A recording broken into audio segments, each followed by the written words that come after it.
Nothing too crazy going on here. So Mario and Joe, who we're going to watch, Joe is up a game with his Jund deck, but we jump into Mario with a Bitter Blossom and 3 Fairy tokens on the battlefield. Joe with 2 Dark Confidants, revealing Dark Confidant and Lightning Bolt. So he's really hurting himself here. Joe, a Charlotte, North Carolina native. Got a bunch of cards in his hand. The question is, can he overcome Bitter Blossom and that Creeping Tar Pit? Got all the cards in the world, but Dark Confidant might just kill him.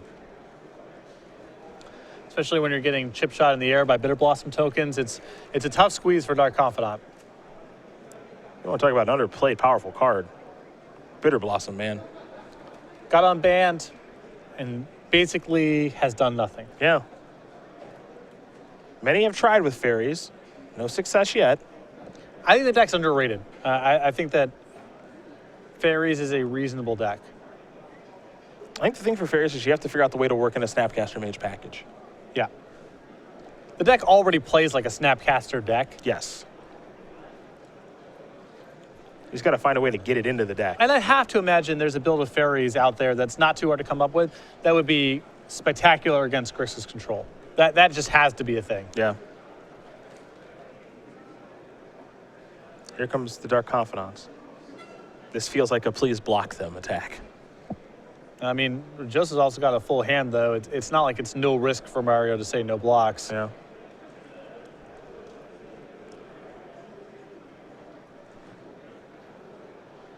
I think Mario might be thinking about it.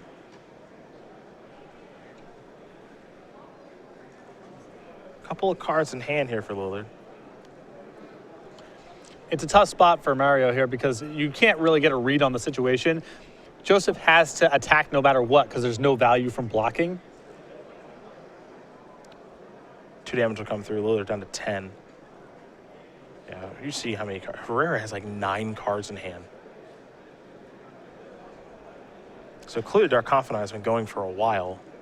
And Mario's also got to be conscious of managing his own life total. He's got Bitter Blossom in play. Probably not the easiest card for him to get off the table himself.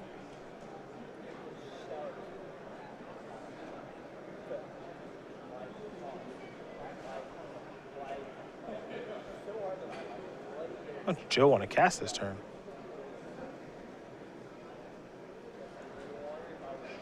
Anger the Gods, clear everything up. Okay. A lot of cards in hand.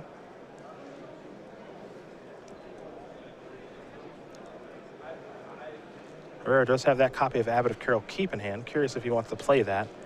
We know he's got a Lightning Bolt from Dark Confidant that can take care of the Creeping Tar Pit. When you're in a spot like what Joe's in right now with a million cards in hand and facing down some pressure, you just got to cast the stuff in your hand. It doesn't matter if you're giving up some efficiency here. He might whiff off the Abbot or reveal something too large, which you just had here, and terminate. But, you know, if Joe dies, it's likely to be with a lot of cards in his hand. So he's just got to cast whatever he can cast. Yep. He's built a pretty sizable advantage with Dark Confidant, so he's got to use those resources now. Bitter Blossom will make a token. Lillard going to go down to 9. And if Lillard's entire turn here is just firing up the tar pit and attacking, I mean, Joseph has a bolt at the ready here and has multiple Raging Ravines in hand alongside with a lot of cards in his hand. So, yeah, Lillard just has to hang back. Now, this could mean he has something like Cryptic Command available. 4 mana there. But Cryptic Command is not the end of the world here for Joe. I mean, when he has Confidants in play and his life total's an issue, then Cryptic Command tapping down the team is really, really rough. But right now, it doesn't represent all that much.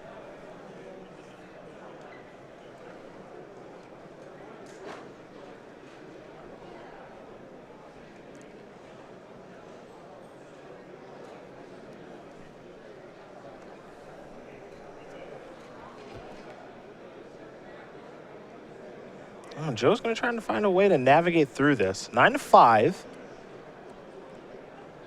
Lillard sitting there with a bunch of mana available and an active Bitter Blossom. Here comes the Abbot. And both players know that Herrera has a Lightning Bolt in hand. Here's Terminate. Take care of the token, trigger Prowess. So good operations here by Herrera. You see him announce combat. So if Lillard wants a Cryptic Command, he has to do it up front. Now he's attacking, and then before blocks, he's going to cast the Terminate. So we get a Prowess trigger and make it an attack for 3. Lillard with Cryptic Command now. So this was a really good turn for Joe. And not the type of threat that you want to be tagging with a Cryptic Command either. Get to replay the Abbot. And, you know, as long as Herrera can make the game about these kind of bobs and weaves at this point, he's got a good position because Lillard's life total is being trickled down by this Bitter Blossom. And as long as Herrera can make the game about forcing it to chump block a bunch, Barrow's going to get lower and lower, and the Lightning Bolts have the potential to finish off the game. There's Inquisition, Supreme Verdict, Path to Exile ×2, Lingering Souls, and Engineered Explosives. And take the castable one. Yep. Force him to draw the white source. And this is horrible news for Lillard because now there's nothing really for Joe to play around. The information's all face up. If Lillard draws a white source right now, then, you know, Joe has to modify his play accordingly, but...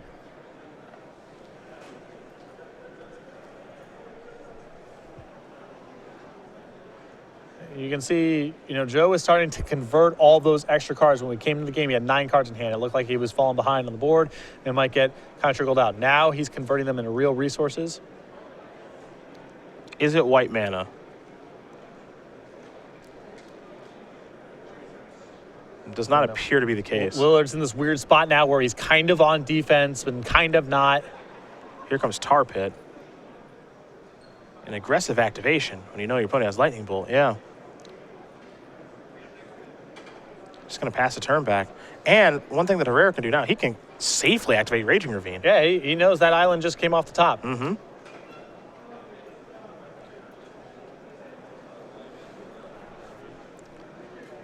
And a lot of removal spells in this spot will actually represent lethal.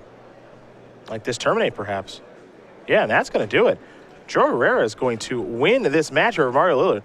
2-0. Jund will take care of Esper Control, and for Herrera, a player we've seen win an Open Series up before, he's 11-3 and in top 8 contention with 1 round to go. Very well navigated game there. You know, unfortunately for Mario not to have white mana, you can tell. You know, at the end of the game, he just dies with a bunch of white cards in his hand. But when we came in, it looked like Joe was struggling to mount much of an offense or defend himself, and he was able to convert his cards in such a way that Mario was put in the same spot only a couple turns later, where he